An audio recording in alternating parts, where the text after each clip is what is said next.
o Fernando Ferreira. Bem-vindo, Fernando.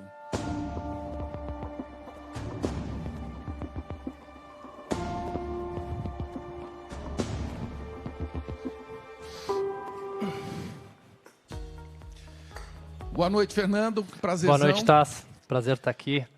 Prazer a todos que estão aí em casa acompanhando a gente nessa última palestra, a última palestra do dia. Na minha humilde opinião, a mais especial do dia. Legal. Você pode falar um pouco sobre o Tony Blair, o contexto dele aqui no nosso evento? Como você mencionou, Taz, o Tony Blair é um dos líderes mais importantes, né, da história recente no mundo. Ele foi primeiro-ministro por 10 anos seguidos. E uma coisa muito interessante do Tony Blair é que ele conseguiu juntar tanto reformas econômicas com reformas sociais, né? E isso fez com que ele fosse um dos primeiros ministros mais bem avaliados da história do Reino Unido, né? Então, acho que a gente tem bastante para aprender sobre a visão dele de mundo, né, e o que ele vem fazendo desde que ele saiu, né, e foi para o mundo privado. Aliás, algo que está cada vez mais raro no mundo atual. Por isso, deixo com você, apresente aí o nosso convidado ilustre. Obrigado. Obrigado.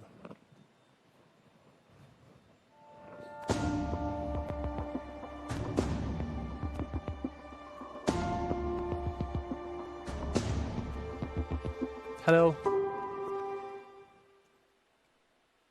Mr. Blair, can you hear us? Yes, I can, Fernando. Perfect. It's a great honor and pleasure for all of us here at XP, but I can say also speak for all Brazilians to be listening to you tonight, especially given the time difference, right, with the UK. So again, thank you very much for your time. It's a pleasure. Thank you. It's good to be with you. Perfect. It's been a long time, right, since you left 10 Downing Street back in 2007. And since then, you started the Tony Blair Institute for Global Change, right?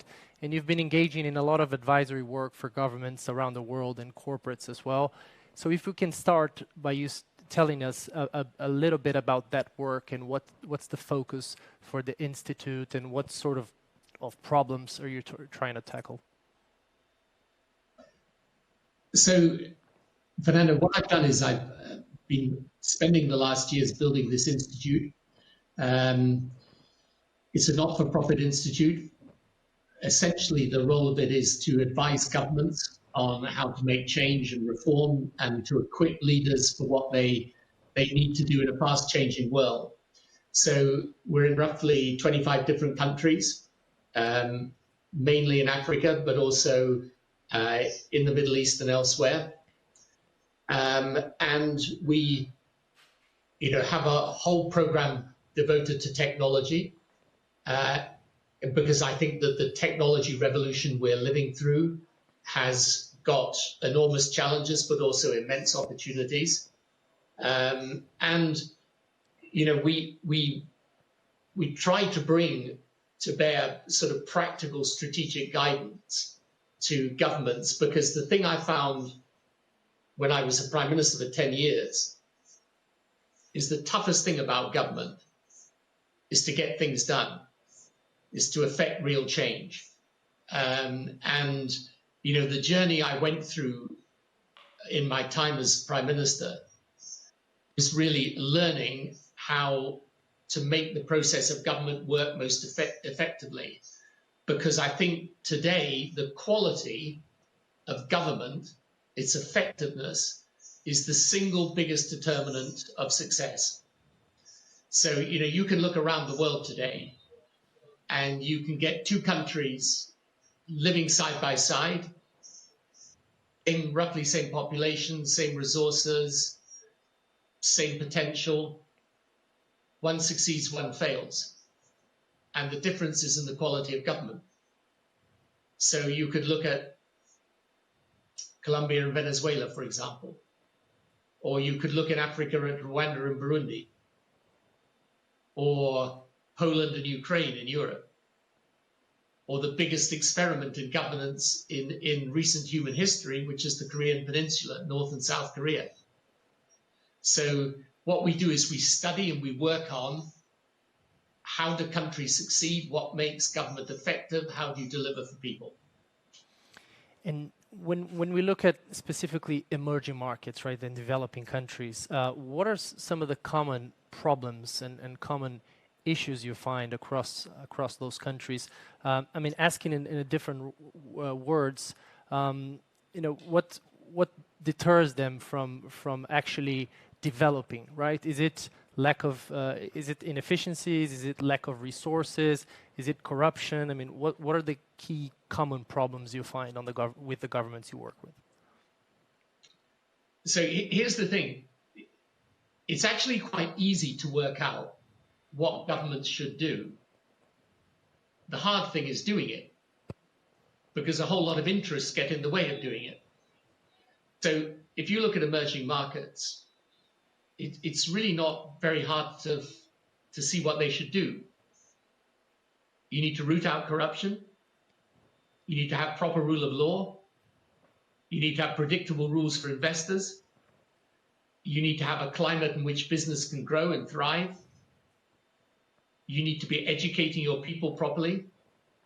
And you need to have a public sector that is efficient and not bloated. And you need also to make sure that opportunities are widely spread throughout the population. Because today, the human capital of a country is potentially its biggest asset. But then when you come to try and reform education systems, you find it very hard, because a whole lot of people stand in your way. So if you take, you know, any country in the world that wants to attract investment and succeed, it's not hard to say to governments, this is what you should do. The problem is finding the right political strategy to do it. So if you take, for example, how you build a vibrant business sector, it needs predictable rules. It needs a proper energy sector. It needs the rule of law. And it needs to be working in a climate where there's a skilled workforce.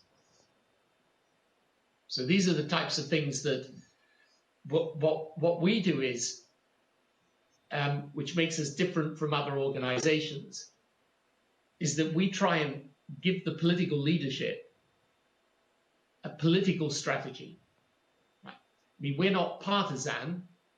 We're not interested in the party politics, because most of it's around efficiency and what works. I mean, most of the challenges today are not really ideological. Now, there's a lot of ideology around in politics, and it's usually pretty destructive.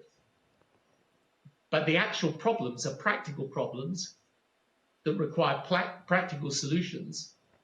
But you have to have a political strategy to help you achieve them. Yeah, that makes a lot of sense. If we try to look a little bit forward into the future, once and if, right, the world wins against the pandemic and the pandemic is finally over, what sorts of challenges do you see the world facing in this post-pandemic world, and what kind of opportunities as well on the other side? So my theory about COVID is that everything that was there before the crisis is going to be there afterwards, except magnified and accelerated. So I think we're going to face huge economic problems.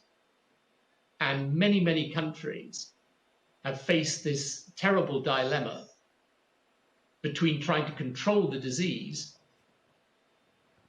through lockdown, and then finding by doing lockdown, you're doing economic and health damage to your country. So people have locked down, and with different varieties of strategy and varieties of success, frankly. But the problem's going to be afterwards, you're going to be left with quite a big number on unemployment. I think certain businesses are going to be, at least for some years, not profitable. I think it'll take some time for the airline, tourist, hospitality industries to recover. And then I think some industries are going to find that they're permanently damaged. For example, I think, bricks and mortar retail.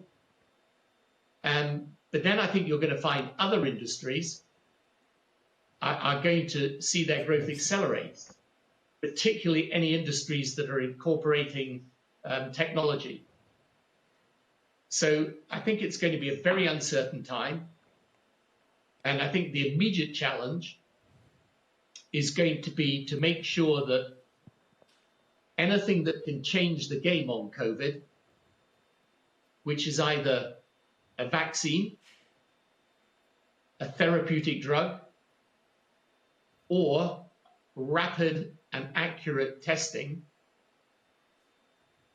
challenge in the immediate term will be to make sure that as these things become available, they're widely distributed and they're not simply hoarded by the wealthy countries, or we just find there are too many problems in manufacturing them at scale. Right. Now let's talk a little bit about climate change. Right, climate change is a growing issue, and it's a growing debate, not only with governments but also with corporates and investors as well. Right, who are now taking climate change at the heart of their decisions, and the ESG approach is becoming ever more popular and more prevalent. Right, but my question here is: do you think enough is being done? Are we on the right trajectory here with regards to climate change? I was around at the time of the Kyoto Treaty back in 1997, I think, and my government passed the first climate change legislation in the UK. I've always believed that the science isn't certain, but as a sensible precaution, there's a sufficient body of evidence now to show that climate change is a serious problem. And therefore, we are going to have to work out how we grow sustainably. And that's why all the measures around things like, as you know, Brazil, things like deforestation, switching into cleaner forms of energy, and cleaner forms of consumption are so necessary. But here's the thing. Just take Africa alone, where my institute works in probably 15 different countries now. The population of Africa is going to double in the next 30 years. They are also going to develop. They're going to be building airports, airlines, power stations, roads. There's going to be a massive increase in car usage, in energy usage, and all of these things are necessary for their development.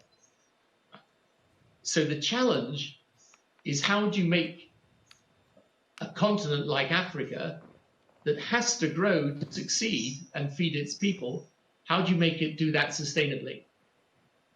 And again, the answer comes back to science and technology.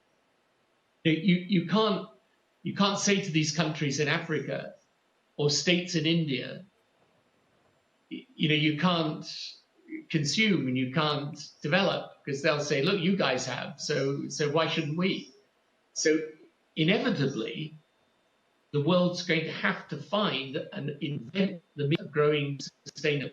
And the only way you're going to do that is in technology. So my point is that we should be creating a system that incentivize the development of that science and technology and accelerate it. I mean, already, for example, solar power and wind power have come down enormously in cost, but we've got to be looking at, new forms of energy, including actually even new forms of nuclear power.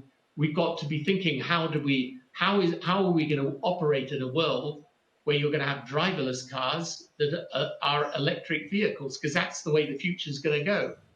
How do you create cities that are really smart in their use of energy and in the way they let people live?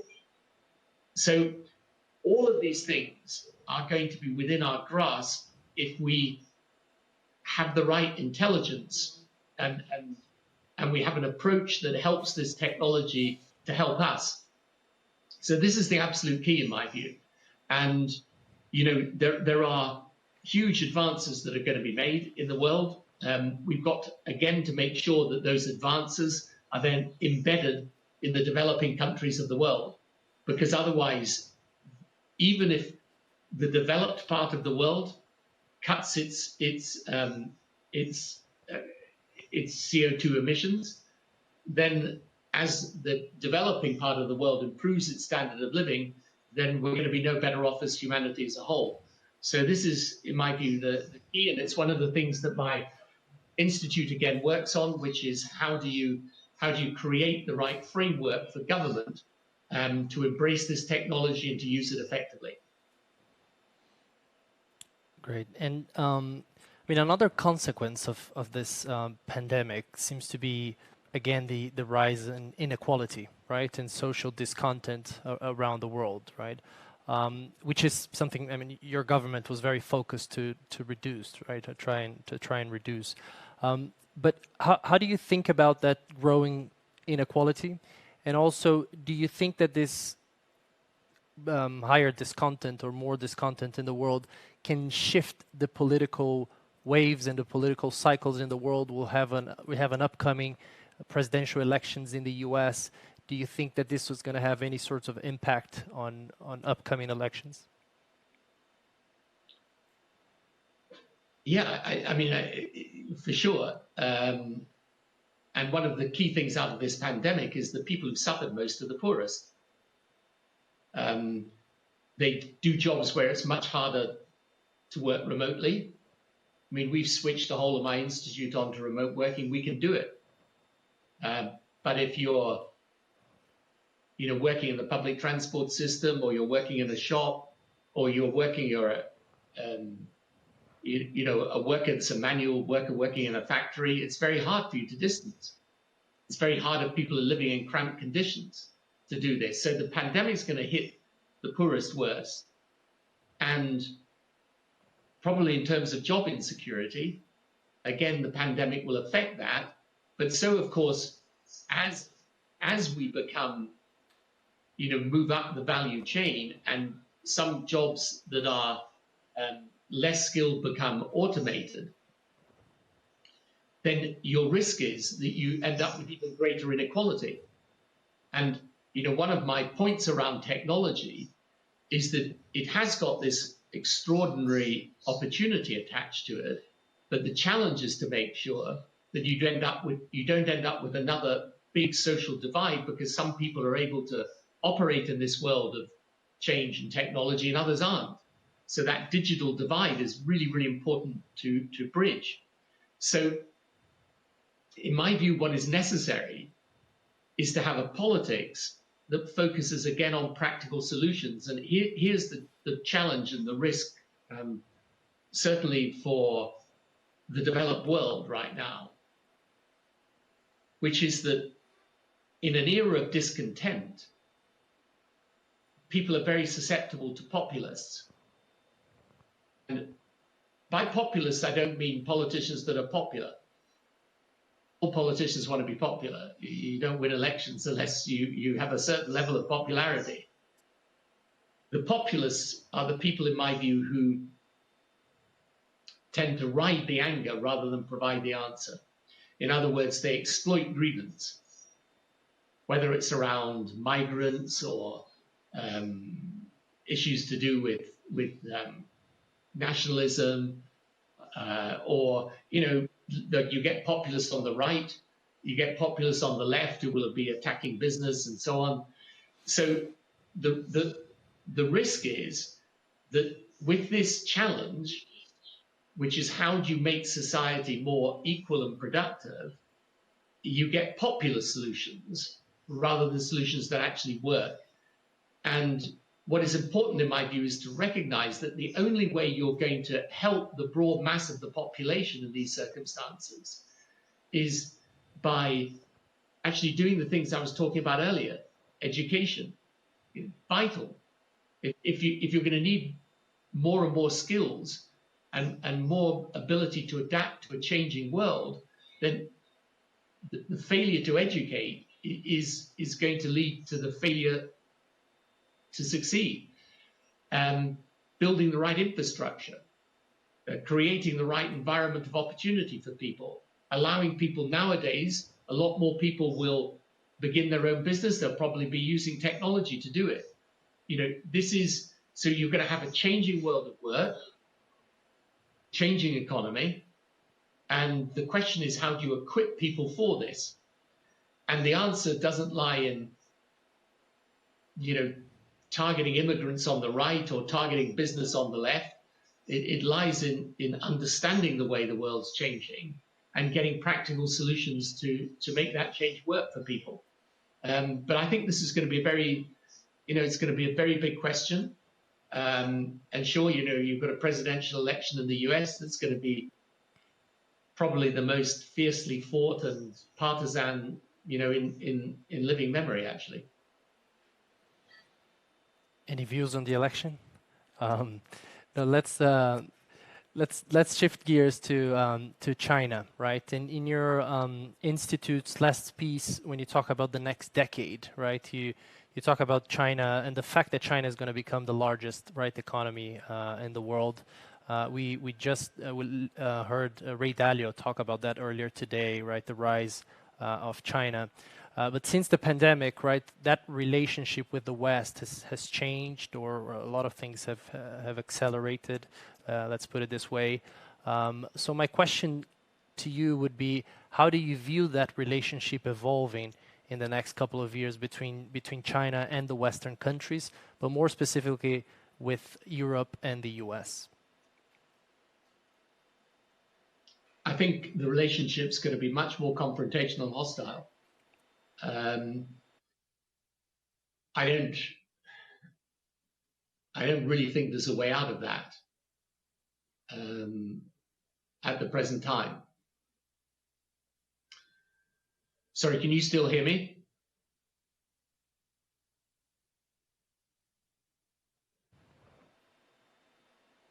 You can hear me? Yes. Yeah. Can you, Fernando? Yeah. It's all good.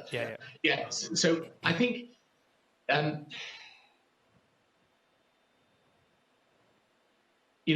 lot of people are talking now about going back into some form of Cold War.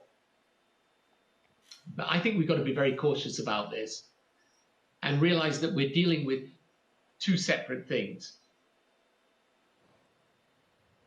And before I come to those, let me say that the Cold War analogy, to my mind, doesn't work.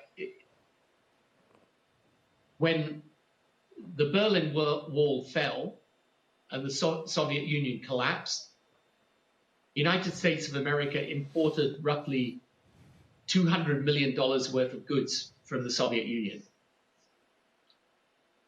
In 2018, the US imported $556 billion worth of goods from China. So you're talking about a scale of economic integration that makes the case of China completely different from the Soviet Union. Secondly, the Soviet Union was a